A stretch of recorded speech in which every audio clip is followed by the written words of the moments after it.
اللہ تبارک و تعالی اپنے بندوں پر بڑا مہربان ہے، وہ اپنے بندوں کو معاف کرنے والا ہے، اپنے بندوں پر رحمت کرنے والا ہے۔ ہم اللہ تعالیٰ کے عاجز بندے ہیں، خواہشات نفسانیہ کئی دفعہ معاذ اللہ غالب آتی ہیں، غلطیاں ہو جاتی ہیں،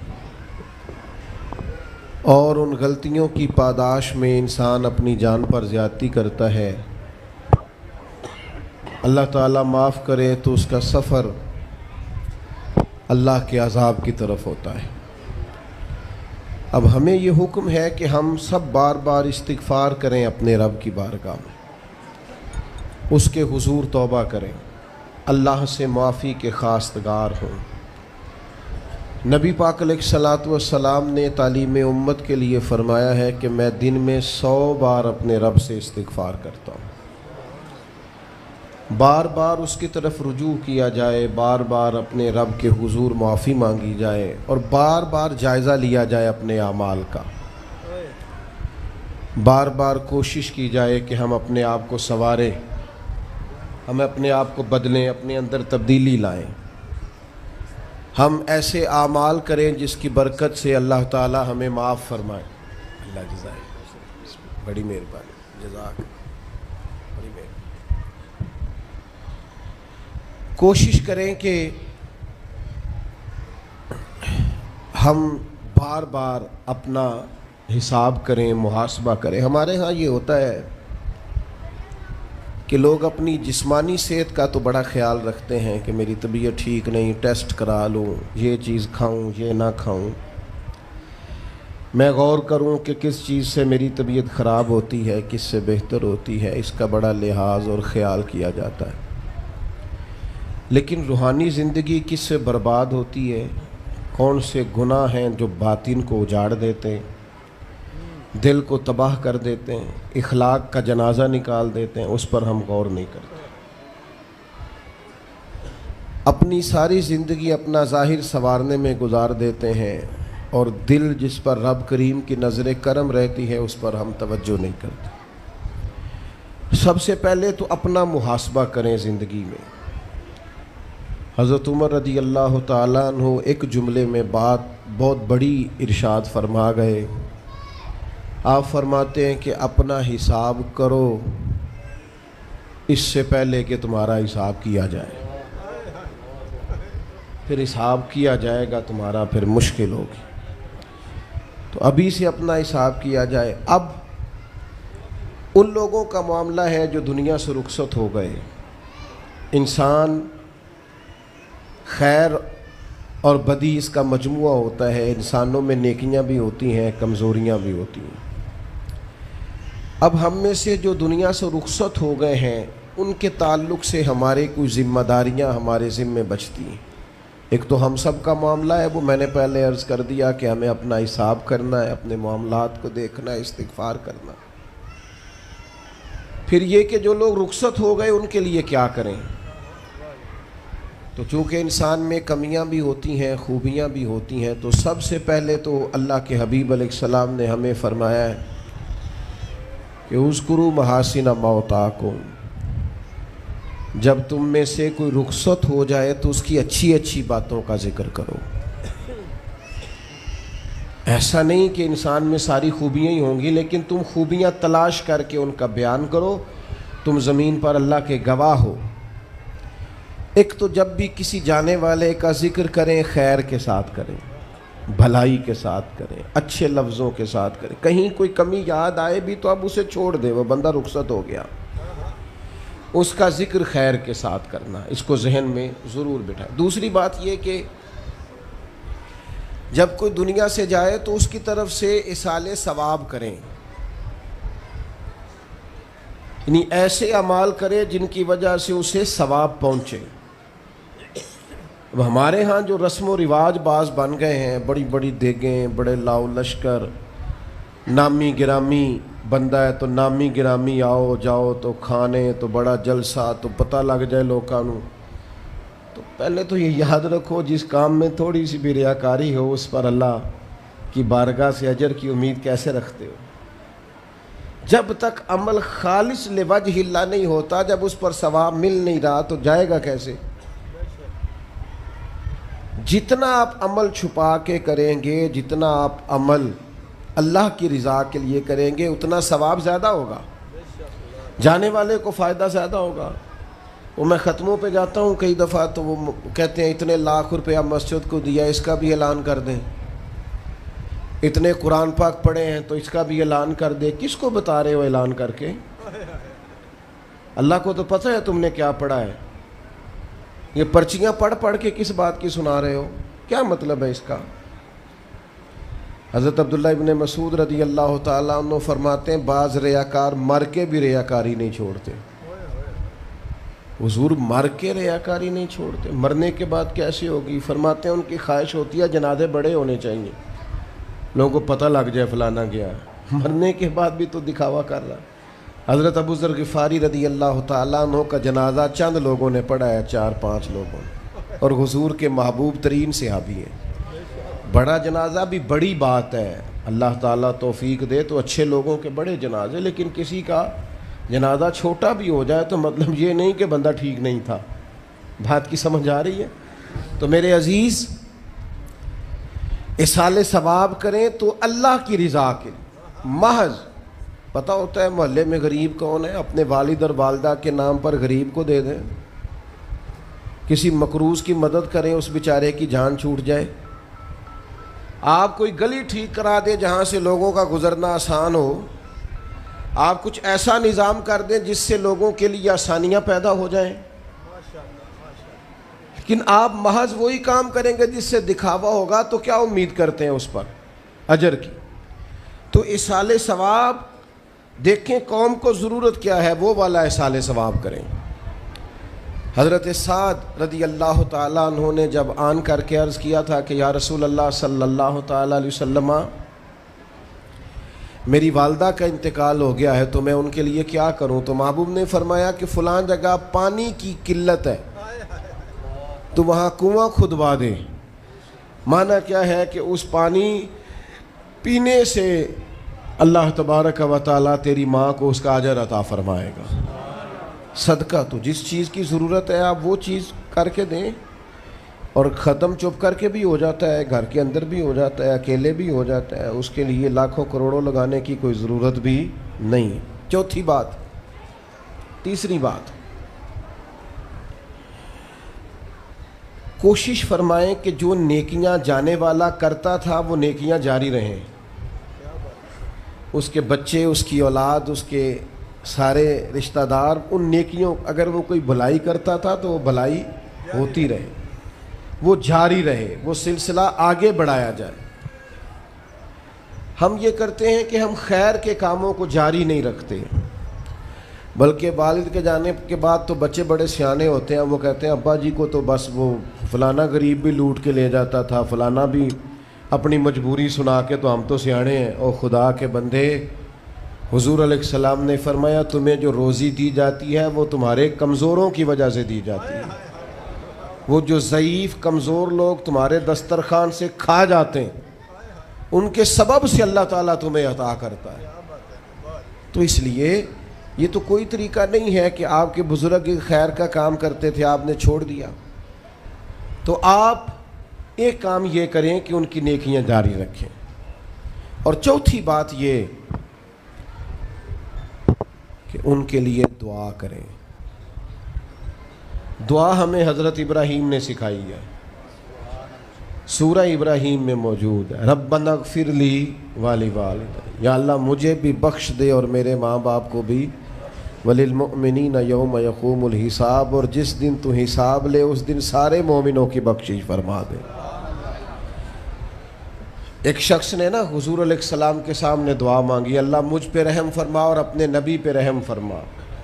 حضور فرمانے لگے تو نے اللہ کی رحمت کو محدود کیوں کر دیا ہے؟ تو کہہ سارے مومنوں پہ رحم فرما، سب پہ رحم فرما۔ بھائی سب کے لیے دعا مانگیں۔ یہ 2-4 بچوں کا موبائل کا مسئلہ رہ گیا، باقیوں کا بیٹا بیٹھ جاؤ، پیارے بیٹے بیٹھ جاؤ، پتر بیٹھ جاؤ، آپ بھی بیٹھ جاؤ بیٹے،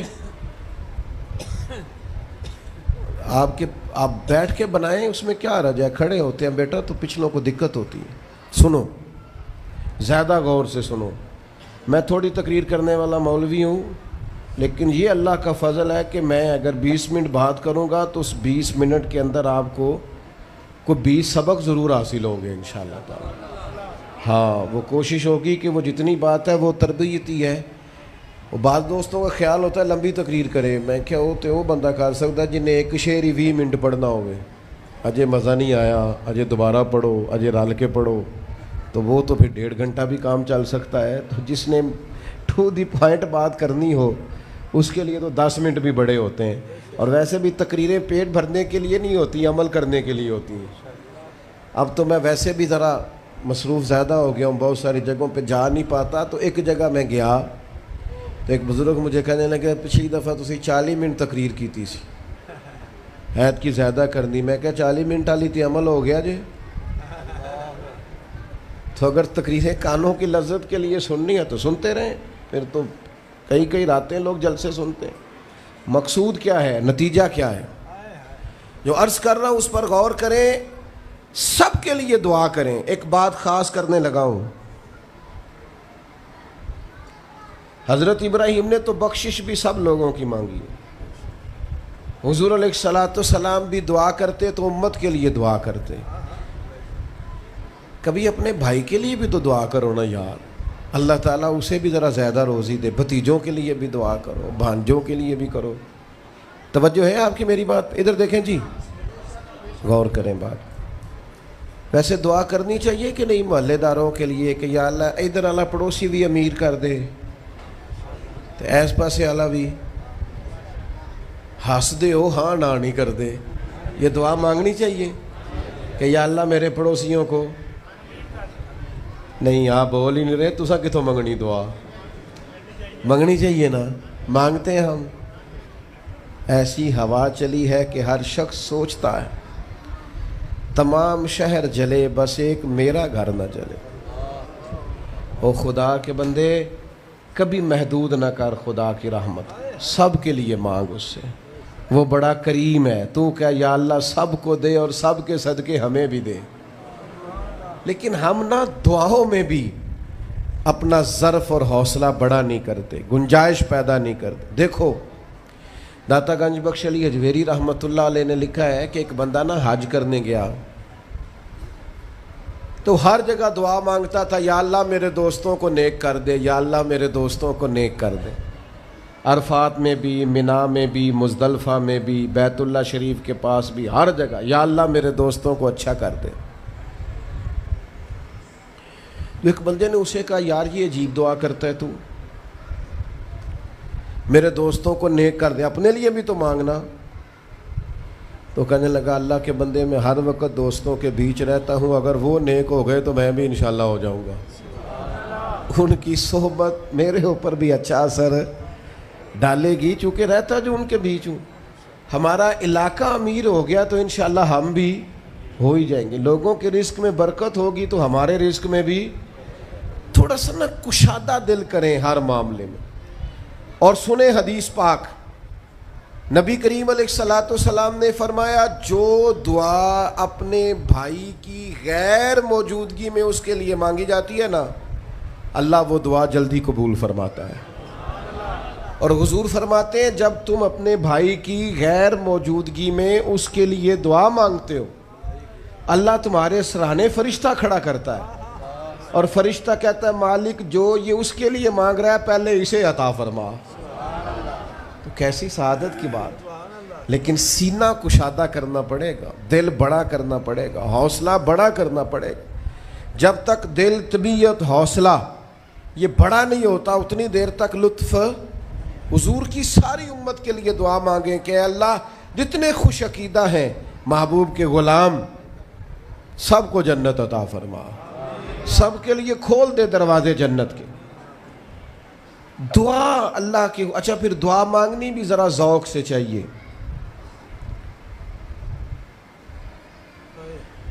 کسی بندے نال ذاتی کام ہوئے، ذاتی کوئی لوڑ پہ جائے وہ کیویں کرائی دا پلا جی؟ تو پتہ ہے سارے گل دا۔ السلام علیکم جناب، کہندا وعلیکم السلام، کتھے ہو جی؟ میں تے دور ہاں کدھرے، تسی حکم کرو۔ کہندا نہیں ٹیلی فون والی گل ہی نہیں، مینوں مل کدھرے؟ اور رات کو کسی وقت کہتا میں 2 بجے آؤں گا، میں جاگنا یار مجبوری بڑی ہے، تو پاویں 3 بجے آ، مینوں مل کے سویں۔ پھر اس کو جا کے مجبوری بتاتے ہیں، کلیاں قسمیں اٹھاتے ہیں، اور یہ بھی اس کو کہتے ہیں بار بار کہ میں سارے دوستاں سنگیاں ساتھیاں ساکاں نو آکھ بیٹھا، تیرے تو بغیر گل کو نہیں سنی کسی بھی۔ پورا قائل کرتے ہیں اس کو، پورا مجبور کر دیتے ہیں مدد کرے۔ کرتے ہیں کہ نہیں ایسا؟ لوگ کرتے ہیں نا۔ اور تمہیں پتہ ہے بندہ کیسے مانتا ہے، منا لیتے ہو تو سیکھ جاؤ نا رب کیسے مانتا ہے۔ کبھی بیٹھو نا اکیلے مصلی بچھا کے اور کہو نا اس سے کہ مالک تیرے سوا کدھر جائے، کس سے کہیں، کس کی بارگاہ میں عرض کریں، کون ہے جس کے حضور جائیں۔ وہ ایک بزرگ تھے تو ان کی بڑے درد سے دعا مانگتے تھے، تو کسی نے کہا کہ آپ نے دعا مانگنے کا طریقہ کس سے سیکھا؟ کہنے لگے اپنی بیوی سے۔ بیوی سے کیسے سیکھا؟ تو وہ کہنے لگے میری بیوی کو کوئی کام تھا گھر کا، کوئی خرچہ اس نے مجھے بتایا، تو میں نے اسے کہا ابھی میرے پاس پیسے کوئی نہیں، آتے ہیں کہیں سے تو دیتا ہوں، کرا دیں گے۔ عورتوں کی عادت ہوتی ہے 2-4 دن کے بعد پھر یاد کرایا کہ وہ کام گھر کا ہونے والا ہے، پیدا کیا ہے، بتا تیری بارگاہ میں عرض نہ کروں تو پھر میں کس سے کروں۔ بندے تو بات سنتے ہیں تو پھر وہ پردے کھول دیتے ہیں، دیتے کچھ نہیں اور لوگوں کو سناتے ہیں فلانا آیا جی پیسے پہ منگدا ہے۔ ایک سنگی سی ایک دفعہ تے انہیں پائی دا تگڑا ہے چنگا، دور کسی سنگی کو لونے کو مدد لئی تھوڑی، میں نے کہا یار تیرا بھائی ٹھیک ٹھاک ہے؟ وہ کہتا ہے دیندا تے ہے پر بدنامی بڑی کرتا ہے، سب نو دس چھڑتا ہے۔ عزت رب کی بارگاہ میں بندہ عرض کرتا ہے تو بندے کا پردہ بھی رہ جاتا ہے اور وہ عطا بھی کر دیتا ہے۔ میرے دوستو دعائیں شوق سے مانگو، دعائیں درد سے مانگو۔ وہ اکبر الہٰبادی نے کہا تھا مصیبت میں بھی اب یاد خدا ہم کو نہیں آتی، دعا منہ سے نہ نکلی جیبوں سے عرضیاں ہی نکلیں، دفتروں میں درخواستیں جمع کرانے کے لیے بڑا وقت ہے، اس کی بارگاہ میں کیوں نہیں بیٹھتے؟ اس کے حضور حاضر کیوں نہیں ہوتے جو پردہ پوشی کرے، اپنے بندوں کو نوازے؟ اور 10 منٹ نکال کے اس کی بارگاہ میں آ تو صحیح۔ حضور فرماتے ہیں رب کہتا ہے میرا بندہ جب میری بارگاہ میں ہاتھ اٹھاتا ہے مجھے حیا آتی ہے، میں خالی واپس کیسے کروں؟ جاتے ہی نہیں، عرض ہی نہیں کرتے۔ دعا تو مومن کا ہتھیار ہے، طاقت ہے بندے کی، شان ہے، ہر دکھ سکھ رب رسول کی بارگاہ میں کرے، طاقتور ہو جائے، اور پھر دعا ذوق سے کرے، شوق سے۔ میں چھوٹا سا آدمی ہوں، صبح مسجدوں میں نا قاری صاحب کے پاس، حافظ صاحب کے پاس بچے سبق پڑھنے آتے ہیں، الف با تا سا، میری طرح کا سب سے چھوٹا مولوی بھی سبق پڑھا رہا ہو نا، تو بچہ سبق پڑھاتے ادھر ادھر دیکھے تو قاری صاحب تھپڑ مارتے، کہتے ادھر تاک کوئی سبق میرے سے پڑھ رہا، دیکھ ادھر رہا ہے۔ اور بات بھی ٹھیک ہے کہ وہ بچہ کیسے پڑھے گا جس کا دھیان ہی نہیں، لفظوں کی پہچان ہی نہیں ہوگی۔ ڈانٹتے ہیں استاد ادھر توجہ کر۔ عجیب لوگوں نے رب سے دعا مانگ رہے ہیں، دھیان کسی اور طرف ہے، دل کسی اور طرف ہے، ذوق کسی اور طرف، توجہ ہی کوئی نہیں۔ مانگ اللہ سے رہیں، بارگاہ کتنی بڑی ہے، اور رٹی رٹائی دعائیں چل رہی ہیں، دعاؤں میں باتیں ہو رہی ہیں۔ ان تے بندے دعا دے ٹائم بھی موبائل نہیں بند کر دے، وہ دی بھی ویڈیو چاہیے انہوں نے، اللہ سے مانگ رہے ہیں۔ اس وقت بھی توجہ کر، حضرت موسیٰ علیہ السلام نے عرض کی رب کی بارگاہ میں کہ میری قوم عرض کرتی ہے مالک تو ہماری دعائیں قبول نہیں فرماتا، تو اللہ کریم نے فرمایا کلیم ان کے لفظ میرے ساتھ ہوتے ہیں، دل نہیں میرے ساتھ ہوتے۔ جملے رٹے رٹائے بولنا اور دل پتہ نہیں کہاں گردش کر رہا ہے، بات جو دل سے نکلتی ہے اثر رکھتی، پر نہیں طاقت پرواز مگر رکھتی۔ اب جو ہم جانے والوں کے لیے دعائیں کریں گے، اس میں تو ہمیں چاہیے آپ پیر صاحب سے دعا ضرور کرائیں، علامہ صاحب سے ضرور دعا کرائیں، لیکن جس ذوق سے پتر نے دعا مانگنی ہے نا والد کے لیے، وہ دوسرا کوئی نہیں مانگ سکتا. جو بیٹی نے دعا مانگنی ہے نا درد سے، وہ دوسرا کوئی. آپ خود دعا مانگیں، خود ختم شریف پڑھیں، خود تلاوت کریں. اسی بڑے منفرد لوگ ہاں. ہمارا یہ طریقہ ہے کہ ہم نے رویہ اس طرح کا بنایا ہوا ہے کہ قرآن شریف بھی کوئی اور ہی پڑھے گا ہمارے ابا جی کے لیے. او بھائی آپ بھی تو کوئی 2 سپارے پڑھے نا اپنے والد کے لیے. وہ میں اینے قرآن پاک پڑھائے نے، تو آپ کنے پڑھے نے بھائی؟ ایک بھی نہیں. وہ سارے مدرسے کے بچے. اور پھر آپ نے ناراض نہیں ہونا میری بات سے. قرآن پاک کے بارے میں نبی پاک علیہ السلام نے فرمایا جب تک دل جمے پڑھو، اور جب دل نہ جمے طبیعت تھکے تو چھوڑ دو. تے جڑا اسی بالاں نو بلانے آ مدرسیوں تو کہنے آ پورا قرآن پڑھ کے ہی اٹھنا جے، او دا کی مطلب ہے؟ ان کا دل کرے تو آدھا سپارہ پڑھیں، دل کرے تو 1 رکوع پڑھیں. آپ نے تو پابند کر دیا ہے. کس بنیاد پر پابند کیا آپ نے؟ آپ خود پڑھیں. اور پھر علماء نے لکھا ہے بچہ نیت کر لے والد کے لیے پڑھ رہا ہوں، کہنے کی بھی ضرورت نہیں، اللہ ثواب عطا کر دے گا. خود ایک سپارہ نہیں. اور بیٹا بیٹی بھائی سنیں میری بات، اللہ آپ کو سلامت رکھے. میری بات سنیں. اب ہم نے کرنا کیا ہے؟ اب کرنا یہ ہے کہ ہم نے خوب دعا کرنی ہے. آج بھی جن کے ختم کے لیے ہم آئے ہیں نا، ہمارا دل پورا لگ جائے. اس طرح بندہ رب کو مناتا ہے نا، یہ ضروری نہیں کہ یہاں سے سپیکر سے یہ دعا ہوگی وہی دعا ہے. آپ اپنے دل میں 2 جملے کہہ دیں اس کے لیے کہ یا اللہ تو مہربان ہے. دیکھو لمبا نہیں یاد رکھتے لوگ، جو قبروں میں پڑے رہ گئے. آہستہ آہستہ بندے بھولنے لگتے ہیں.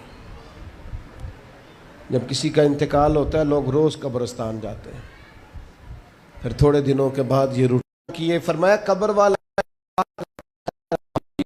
میری ماں، میرا باپ، میری اولاد میرے میرے میرے میرے لیے دعا کریں، میرے اپنے میرے لیے دعا کریں. وہ تو انتظار کر رہا. دوستو اپنے جانے والوں کا بہترین تحفہ ان کے لیے دعا کرو. میری والدہ میرے والد چلے گئے، کوئی مجھ سے پوچھے نا ان کے لیے کیسے دعا کرتے تو میں کہتا ہوں میری سانسیں بھی دعا کرتی، میری دھڑکنیں بھی دعا کرتی. ایک دن نہیں، ایک دن میں کئی دفعہ جب بھی خیال آتا ہے ان کے. قرآن مجید نے خود توجہ دلائی وَقُلْ رَبِّ ارْحَمْهُمَا كَمَا رَبَّيَانِي صَغِيرًا. اللہ کہتا ہے کہو اے اللہ ان دونوں پہ رحم فرما، جب میں چھوٹا تھا تو میری انہوں نے پرورش کی تھی. رب نے دعا سکھائی. بھائیو صرف مسلمان کا آج موبائل بھی آباد ہے، فوٹو بھی آباد ہے، اور دسترخوان بھی آباد ہے، اور ہوٹل بھی آباد ہے. جس چیز کو آباد نہیں کرتے وہ مسلح ہے. مسلح کمزور ہے، مسلح طاقتور ہونا چاہیے. وہ بندہ طاقتور ہے جسے اللہ سے جڑنا آتا ہے، دعائیں مانگنی آتی، التجائیں کرنی آتی. خوب دعائیں مانگیں، خوب اس کی بارگاہ میں حاضری دیں. آخری بات آپ سب کے لیے میری یہ ہے کہ ہم سب نے دنیا کو چھوڑ کے جانا ہے. ہم دنیا میں اچھے عمل کرنے آئے ہیں. جڑا بچہ اتوں پردیس گیا ہے نا، ابا جی نے پلاٹ ویچیا ہے تے اماں نے زیور ویچیا ہے، وہ باہر کام نہ کرے تو جڑے اتوں کو بندہ جائے وہ کہندے یار تو کڈا بیوقوف ہے، تیری ماں پیو نے جڑے کام کر لیا تو وہ کردا ہی نہیں، ویلا پھرنا ہے. اور پھر میں نے سیانے لوگ دیکھے ہیں سعودی عرب میں 40 سال گزارتے ہیں پر وہاں گھر نہیں بناتے. دبئی میں، یورپ میں 40 سال گزارے، گھر نہیں کوئی. بلکہ جو کمبل خریدا تھا نا جاتے وقت واپسی تک وہی کمبل ہے. کیوں؟ کہ وہ سمجھتے ہیں گھر تو پاکستان میں. پردیس کے لیے محنت، یہاں گھر بنانے کا مقصد کوئی نہیں. اور میرے دوستو نبی پاک نے ہمیں فرمایا دنیا میں اس طرح رہنا جس طرح مسافر رہتے ہیں. گھر تو تمہارا جنت میں، اصل ٹھکانہ تو آخرت کا ہے. لیکن ہم ساری تباہی اتار رہے ہیں، یہاں فارغ پھر رہے ہیں. آپ نے ناراض نہیں ہونا. ڈھیر سارے بندے بے نمازی ہیں اور بلا وجہ بے نمازی ہیں, کوئی وجہ نہیں. جو بندہ کہتا ہے نماز کے لیے ٹائم نہیں ملتا, جھوٹ بولتا ہے, کیونکہ رب کہتا ہے لا یکلف اللہ نفسا الا وسعہا, جو بوجھ کوئی اٹھا نہ سکے میں ڈالتا ہی نہیں. تو ہم نماز پڑھ سکتے تھے تو اللہ نے فرض کی ہے. ٹھنڈے اے سی لگ گئے, اب فجر میں آنکھ ہی نہیں کھلتی. او خدا کے بندو, اس وقت سے ڈرو جب اے سی بھی ہو, کمرہ بھی ہو, پر نیند ہی نہ آئے. آج نیند ضرور کرو پر غافلوں والی نہ کرو. فجر کی نماز بر وقت. آج کل ہی تو موقع ہے فجر پڑھنے کا جب رات چھوٹی. اب بھی تو مزہ آتا ہے, بندہ تھوڑی قربانی دے کے اٹھتا ہے. یہی تو ٹائم ہے کہ آپ وقت پہ آئیں. اور یہ ذمہ داری ہے گھر کے بزرگوں کی کہ وہ جس طرح ناراض ہوتے ہیں نا, میری روٹی کیوں نہیں ٹائم نہ پکی, انہیں ناراض ہونا چاہیے کہ تم نے نماز کیوں نہیں پڑھی. لیکن وہ ذات کے لیے ناراض ہوتے ہیں, دین کے لیے ناراض ہی نہیں ہوتے. اس پر ضرور توجہ کریں, بالخصوص اپنی نماز کا خاص. اور نوجوانوں سے کہوں گا, جو بندہ جوانی میں نمازی نہیں نہ ہوتا, بڑھاپے میں اس کے لیے عادت ڈالنا مشکل ہوتا ہے. ابھی سے نمازی ہو جاؤ, بڑا مزہ آئے گا, زندگی مینج ہو جائے گی. ہم تو بھائی ٹائم کے اتنے پابند ہی نہیں رہے. ساڈا تے ٹائم ہی ہے وے, زور تو پہلا زور تو بعد, عصر تو پہلا تے عصر تو, ہر چیز نماز کے ساتھ سیٹ ہے. بڑا مزہ آئے گا اگر اس کے ساتھ آپ کی زندگی ساری ترتیب پا جائے. دعا کرتا ہوں اللہ ہماری حاضری قبول فرمائے.